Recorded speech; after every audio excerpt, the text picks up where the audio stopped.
السلام عليكم ورحمة الله وبركاته. ازيكم عاملين ايه؟ يا رب تكونوا بخير. النهاردة الفيديو عبارة عن ان احنا زي ما انتوا عارفين ان احنا النهاردة 6 اكتوبر، فاكيد هنحتفل يعني. هنعمل النهاردة اكلة مصرية واكيد كلنا عارفينها، اللي هي الكشري. ولسه طبعا هنحتفل احتفالات كتيرة، بس الاول هنبدأ بالاكلة دي عشان انا بحب الكشري اصلا. فيلا بينا. اوكي، واللي ما يعرفش الكشري شكله ده، وهو في حاجات كتيرة قوي. فهنبدأ بأول حاجة. ه... مم، هنعمل الصلصة بتاعته يعني. زي ما انتوا شايفين المطبخ هنا صغير، هيعم... هيزهقني يعني، فهضطر كمان ان انا استخدم المكان ده. اول حاجة قلنا هنعمل الصلصة. كل اللي هنحتاجه مية و 2 طماطمتين يعني، اسمها 2 طماطم. ماشي، دلوقتي بقى هاخدهم وهروح. اول حاجة هفتح هنا كده، هحط المية طبعا، واحط ده. ايه ده؟ إيه. اوكي، دلوقتي هنعملها. ايه يا جماعة؟ اوكي يا جماعة، كبتهم هنا بقى، وهاخدهم دلوقتي واروح هناك. حط ده فوق هنا كده، مش هنقعد نستخدمه تاني. هحط بقى الحلة دي على البوتاجاز. وفي حاجة كده احنا بنعملها يعني، انا بعمل بالطريقة اللي ماما بتعملها. نجيب توم وسكينة وبرضه نقطع شوية توم. ماشي كده كويس. حط بس البتاع دي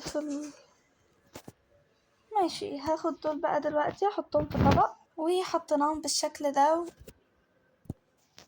وده الزيت هنحط هنا شوية، وبعدها هنحط دول كده. مش معلقة غير البتاع دي، فهنقلب بيها دلوقتي. وبعدها هننزل بالصلصة عليهم. يا جماعة الصلصة عملت اهي. دلوقتي هنحطها في الطبق. واول حاجة اتعملت عندنا الصلصة. تاني حاجة هنعمل المكرونة. هنحط شوية مية، وبعدها نشغل البوتاجاز وتغلي بقى. وعبالة ما تغلي، وساعات بنستخدم نوعين او نوع، بس انا بحب نستخدم نوعين يعني. هنحط ده وكمان ده ونسيبهم بالشكل ده. المكرونة استوت، فهنحطها هنا. وهنخش تاني بقى، هنعمل حاجة كمان وهتكون هو الرز. ودلوقتي هنفتح الرز. ايه ده؟ ثانية. وهنحط الرز هنا. ودلوقتي هنغلي العدس. هنحط الأول المية، وبعدها هنحط العدس جوا المية. معلش يعني لو الاكل متلخبط او حاجه زي كده، عشان اصلا ما بعرفش قوي يعني. ده يعني اللي بفتكره يعني، فبعمل اللي انا بفتكره. وفي الاخر حطيناهم في الطبق.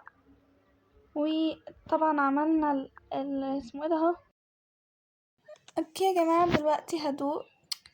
جميله تحفه. وبس كده، ده كان اخر الفيديو النهارده. ما تنسوش تعمل لايك وشير وسبسكرايب، وباي.